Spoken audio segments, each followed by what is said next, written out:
The emergency broadcast had been looping for 3 hours before Sarah finally accepted that no one was coming to help. She sat in her downtown apartment on the 14th floor, knees pulled to her chest, watching the city below transform into something from a nightmare. The screen of her laptop displayed the same government message over and over: remain indoors.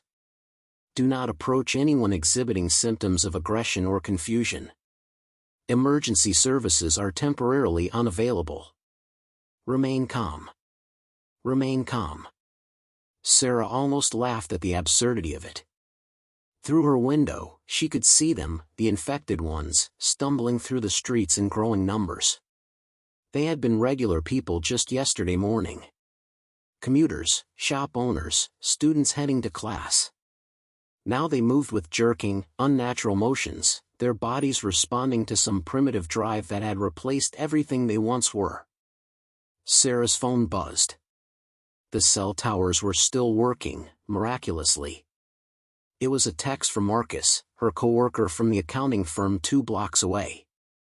Still alive? Don't go outside. They're everywhere. She typed back quickly, 14th floor. Safe for now. You? Barricaded in the office basement with 6 others. Food situation critical. Maybe 2 days left. Sarah looked at her own kitchen. She'd done grocery shopping 3 days ago, thank goodness. She had enough food for perhaps a week if she was careful. Water was still running from the taps, but she'd already started filling every container she owned, just in case. The transformation had happened so fast. 4 days ago, the first reports appeared on the news about a strange illness causing extreme behavioral changes. 3 days ago, the hospitals were overwhelmed. 2 days ago, the National Guard rolled into the city. Yesterday, the guardsmen themselves began falling to whatever this was. Today, civilization had effectively ended. Sarah stood and moved away from the window. She needed to think clearly, to make a plan. Her apartment was defensible, but it was also a trap if things got worse. She had no way down except the stairwell or the elevator, and the elevator required power that might not last. Her phone buzzed again. This time it was a group message. Someone had created a chat called Downtown Survivors. There were already 23 members. This is David Rodriguez, former Army medic. If anyone is injured, I'm in the West Side Medical Building, 3rd floor. The building is secure for now. Others began chiming in. Beth Morrison here, I have my 2 kids with me in the library on Oak Street. We're okay but scared. James Wu, Riverside Apartments. Has anyone seen the police? Military? This is Officer Patricia Gomez. Most of first responders are down. You're on your own. Stay hidden, stay quiet. They respond to sound and movement. Sarah read Officer Gomez's message 3 times. The weight of those words, "you're on your own," settled in her stomach like ice. She had been hoping, praying that someone with authority would fix this. That someone would swoop in with a cure, or at least with organization and protection. But that wasn't going to happen. She typed into the group, Sarah Chin, accountant, Harborview Towers, 14th floor. I have food and water. What's the plan? The response from Officer Gomez came quickly, survival. Day by day. The infection spreads through bites and scratches. Avoid contact. The infected are drawn to noise and movement but have poor memory and reasoning. They hunt by instinct. Another message, this time from David Rodriguez: we need to think long-term. Establish safe zones. Create supply lines. Find others who are immune or uninfected. This isn't going to blow over in a few days. Sarah appreciated David's pragmatism, even as it terrified her. She wasn't built for this. She was built for spreadsheets and coffee meetings and Netflix binges. Not for surviving the end of the world. A crash from somewhere in the building made her jump. It sounded like it came from several floors below. She heard a scream, distant but unmistakable. Then another crash, and the scream cut off abruptly. The infected had gotten into the building. Sarah's hands trembled as she moved to her apartment door and checked the locks. Deadbolt engaged. Chain lock secured. The door was solid wood. It would hold. It had to hold. She dragged her heavy bookshelf in front of the door, wincing at the scraping sound it made. She added her kitchen table for good measure, creating a barricade. Only then did she allow herself to breathe. Her phone buzzed constantly now as the survivor group chat exploded with activity. I can see them from my window. There are hundreds. The power just went out in our building. My husband was bitten. He's getting worse. What do I do? Sarah closed her eyes at that last message. What could anyone do? Officer Gomez provided the grim answer: isolate him. Lock him in a separate room. Once they turn, they're gone. The person you knew is gone. The responding message was just a series of crying emojis, then nothing more from that user. As evening fell, Sarah sat in her darkening apartment and created an inventory. She had her laptop with about 4 hours of battery left. Her phone was at 60%. She had a hand-crank emergency radio that her mother had insisted she keep. She'd thought it was paranoid at the time. Mom always knew best. Food, rice, pasta, canned goods, some vegetables that would spoil soon, frozen items that would last as long as the power held. She had a camping stove with 2 fuel canisters that she'd bought for a hiking trip she never took. Weapons, a kitchen knife, a hammer from her tool drawer, a baseball bat from her brief attempt at joining a recreational league. She knew it wasn't enough. None of it was enough. But it would have to do. Across the city, Marcus Powell was facing a different crisis. The basement of the Carruthers Financial Building had become a prison. 7 people had taken shelter here when the chaos erupted: Marcus, 2 other accountants named Jennifer and Tom, a security guard named Ray, a cleaning woman named Consuela, and 2 people who had run in from the street, a teenager named Malik and a woman who'd only given her name as Jay. The basement was secure. That was the good news. Ray had ensured all the entrances were locked and barricaded. The bad news was that their food supplies consisted of vending machine snacks, a few lunch bags people had brought from home, and nothing else. We need to get to the cafeteria, Tom said. He'd been saying it for hours. It's just 2 floors up. There's food there for days, maybe weeks. It's also crawling with those things, Ray countered. I saw at least a dozen of them when I was locking down the building. That was yesterday. There could be more now. We'll starve if we stay here, Tom insisted. Marcus looked at the rations they'd laid out on the security desk. Tom wasn't wrong. They had maybe 2 days, 3 if they barely ate anything. We scout it first, Marcus said finally. Ray and I will go up, check it out. If it's clear, we can make a supply run. If it's not, we come right back. Jennifer, a woman in her 50s with graying hair, shook her head. That's too dangerous. Staying here is dangerous too, Marcus replied. We're just choosing which risk to take. Malik, the teenager, spoke up. He'd been quiet since arriving, shell-shocked. I'll go with you. I'm fast. I can run if we need to. Marcus studied the kid. He couldn't be more than 17. You sure? Malik nodded. My mom, she was one of the first. I couldn't help her. But I can help here. I need to help. Ray pulled out his security baton and a heavy flashlight. Okay. 3 of us. We move quiet, we move fast. If we encounter any of them, we don't fight unless we have to. We retreat. Agreed? Marcus and Malik both nodded. They prepared in silence, each person lost in their own fears. Marcus found a metal pipe near the maintenance area. Malik armed himself with a fire extinguisher. "We'll be back in 20 minutes, Marcus told the others. "If we're not back in an hour, barricade the door behind us and don't come looking." Jennifer grabbed his arm. "Be careful. Please." The stairwell was dark and smelled wrong, a combination of concrete, fear, and something else. Something organic and rotten. Marcus forced himself to breathe through his mouth. They climbed slowly, Ray in the lead with his flashlight. The beam cut through the darkness, illuminating graffiti-covered walls and metal railings. Every small sound echoed ominously. At the ground floor landing, they paused. Ray cracked the door open an inch and peered through. Marcus watched his face tighten. "Well?" Marcus whispered. "4 of them in the lobby. They're just standing there. Swaying.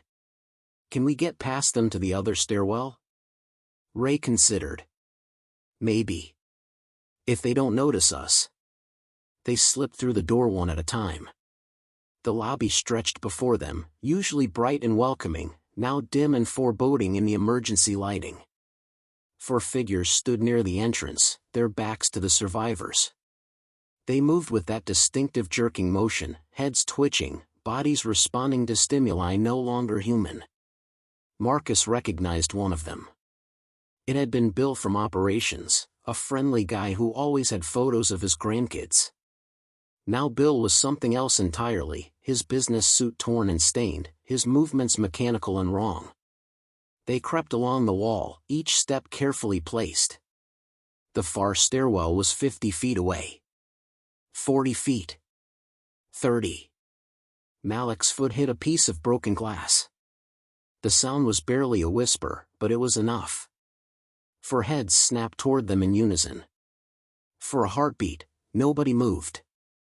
Then, with sounds that Marcus would hear in his nightmares, guttural moans mixed with rasping breaths, the infected charged. "Run!" Ray shouted, and subtlety ceased to matter. They sprinted for the stairwell. Marcus heard footsteps behind them, too fast, impossibly fast.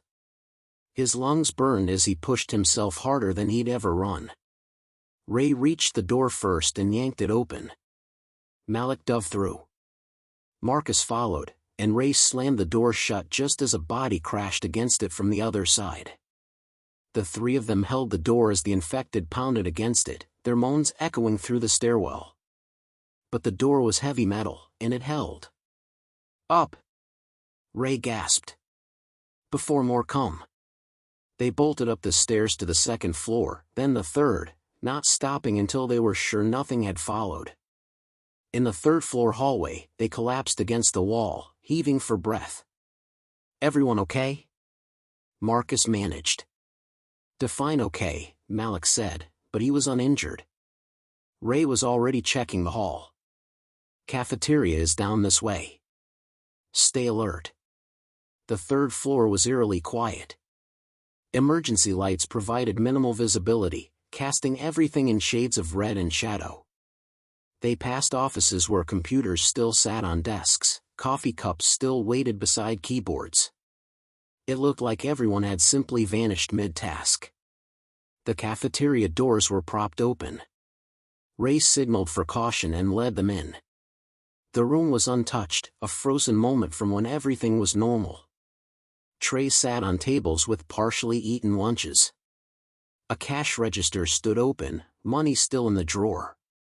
And behind the counter, the kitchen held the treasure they'd risked their lives for. "Jackpot," Malik breathed.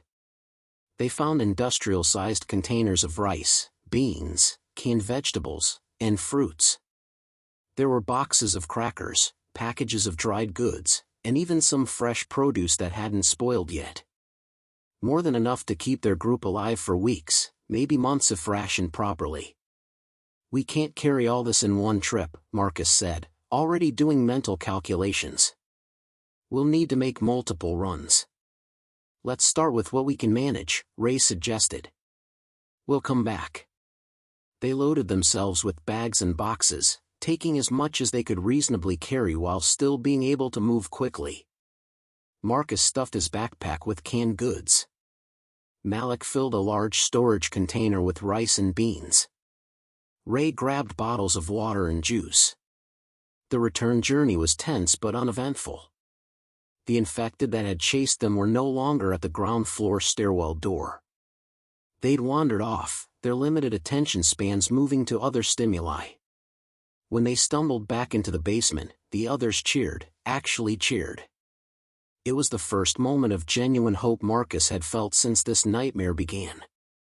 "We did it," he said, setting down his haul. "And there's more. Much more." For the first time, their survival seemed possible. Not certain, but possible. By day 3, the survivor chat group had become a lifeline for Sarah. The number had grown to 47 members across downtown.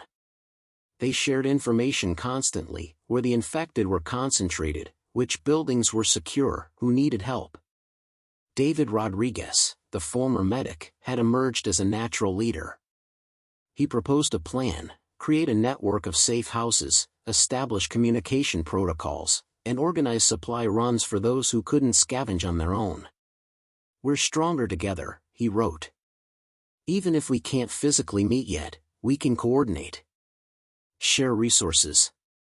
Watch out for each other." Officer Gomez supported the plan, offering tactical advice.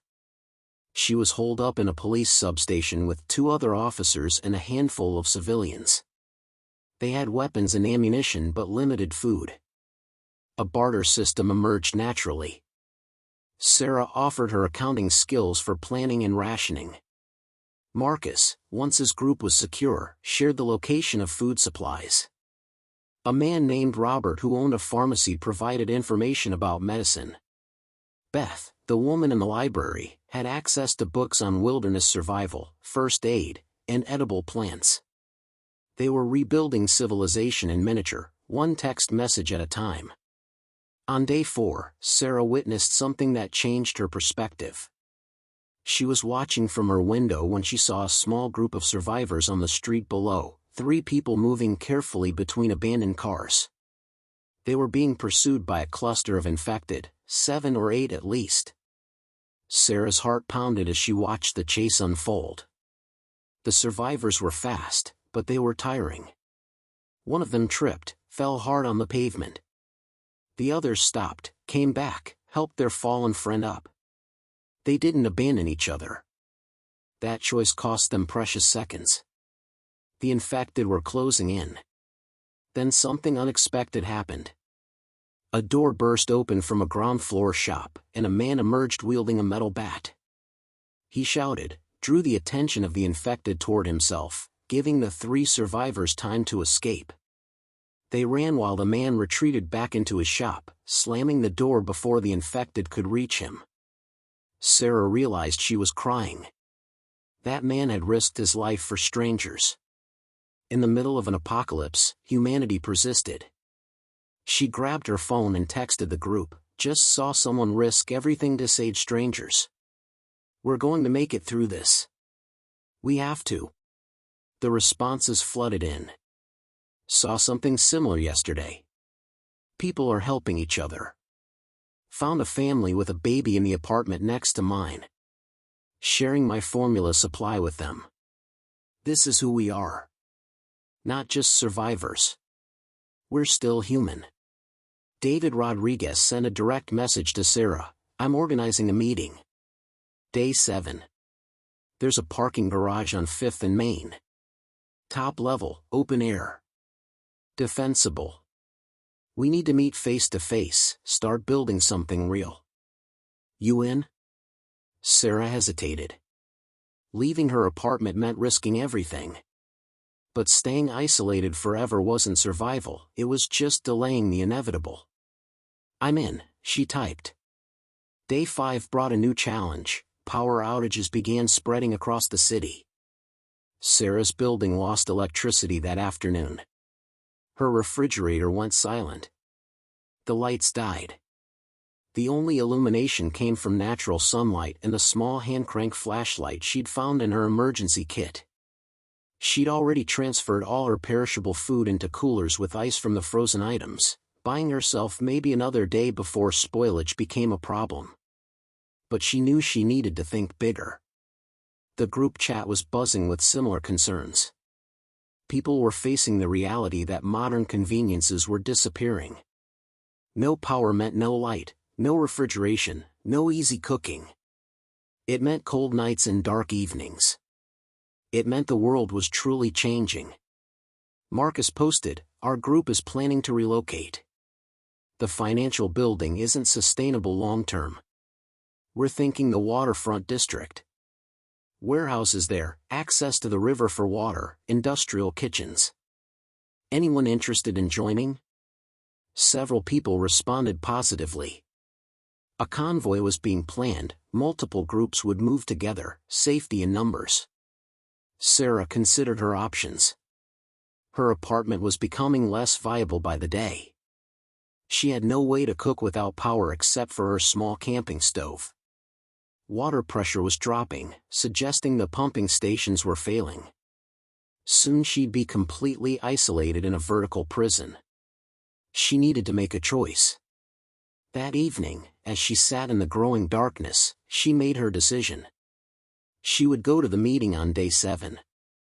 She would meet these people she'd been texting with. And if the plan to relocate made sense, she would join them. Survival meant adaptation. It meant being willing to change, to take risks, to trust. Day 6 was preparation day. Sarah packed everything essential into 2 backpacks and 1 rolling suitcase. Clothes, food, water, tools, first aid supplies, important documents, family photos. She was packing her entire life into 3 bags. The building had become dangerous. She heard them, the infected, wandering the hallways. They'd gotten in somehow, probably through the parking garage or a ground floor window. She heard their footsteps, their awful moaning sounds, their bodies bumping against walls as they wandered aimlessly. Her barricade had held, but she couldn't stay forever. She checked the group chat. 43 members now, they'd lost 4 people over the past days. Nobody talked about how. They just disappeared from the chat, and everyone understood. David posted a detailed plan for the meeting, top level of the 5th and main garage. 10 a.m. Come armed but don't point weapons at other survivors. We'll have a lookout system. Password is perseverance. We're going to build something better than just survival. We're going to build a community. Sarah smiled at the password. From panic to perseverance. That was the journey they'd all been on. She spent the evening preparing her route. The parking garage was 8 blocks from her building. In the old world, a 10-minute walk. In this new reality, it could take hours or cost her life. She studied maps on her laptop while the battery lasted. She identified alternate routes, places to hide if pursued, high ground advantages. She was thinking like a survivor now, not a victim. That night, she barely slept. When she did, she dreamed of her mother, who lived 3 states away. They'd spoken briefly on day 1, before the phone networks became unreliable. Mom was safe, barricaded in her home with neighbors. They'd said "I love you" and promised to survive, to find each other somehow when this was over. Sarah woke with tears on her face but determination in her heart. Day 7 arrived with surprising clarity, a beautiful morning, sunny and clear, as if the world hadn't ended at all. Sarah dressed in layers, comfortable but durable clothes, good running shoes, a jacket with multiple pockets. She distributed supplies across her bags for balance. She attached her baseball bat to her backpack with bungee cords where she could quickly access it. At 8:30 a.m., she dismantled her barricade as quietly as possible. She pressed her ear to the door, listening. The hallway outside was silent. She unlocked the deadbolt. Turned the handle. Opened the door 1 inch and peered out. The hallway was empty but showed signs of passage, smeared marks on the walls, scattered debris, a smell like a meat locker left open too long. Sarah stepped out, pulling her bags, and closed the door behind her. For a moment she considered locking it, preserving her apartment as a fallback position. But she knew she wouldn't be coming back. This part of her life was over.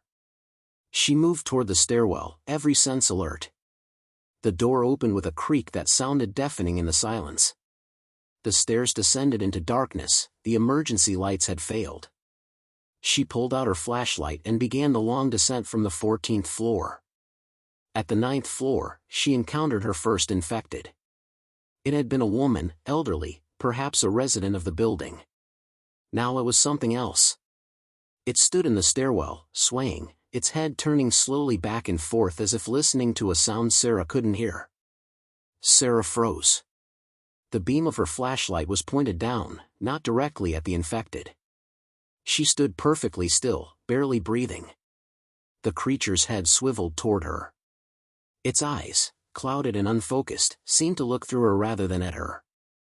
For an eternal moment, Sarah thought she was discovered.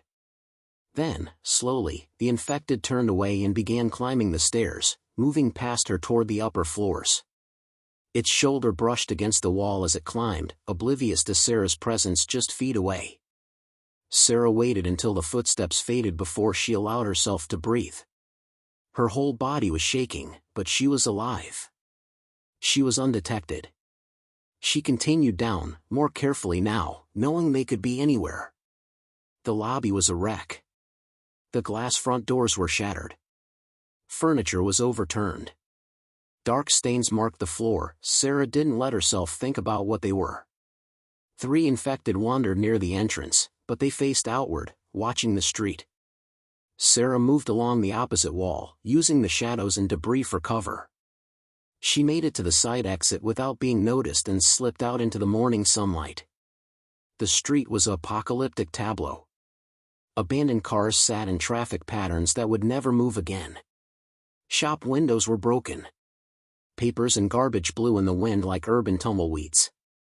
And scattered throughout, the infected wandered alone or in small groups, hunting for prey. Sarah consulted her mental map and started moving, keeping to the edges of buildings, using parked cars for cover, making herself as small and quiet as possible. At the 3rd block, she saw other survivors, a man and woman moving parallel to her on the opposite side of the street. They made eye contact, and the man nodded. They were heading to the meeting too. By the 5th block, Sarah had joined up with a small group, the couple from across the street, a young man traveling alone, and an older gentleman with a limp. They didn't speak, sound attracted attention, but they moved together, safer as a unit than as individuals. When they rounded the corner and saw the parking garage, Sarah felt a rush of relief. They'd made it. The top level of the garage held the most amazing sight Sarah had seen in a week: people. Living, breathing, uninfected people. At least 30 of them, scattered in small groups, talking in hushed voices, weapons held loosely but ready. A man with military bearing and a medical bag approached Sarah's group. Password? Perseverance, Sarah replied.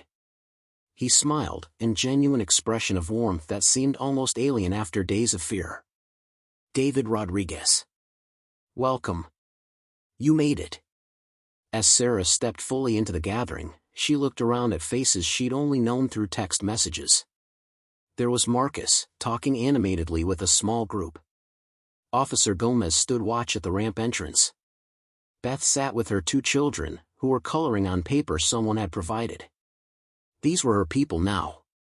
Her community. David called for attention, and the group gathered. He stood on the hood of a car to be seen and heard. You all made it, he began. That took courage.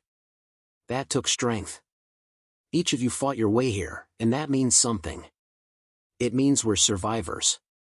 But more than that, it means we're human. We haven't given up.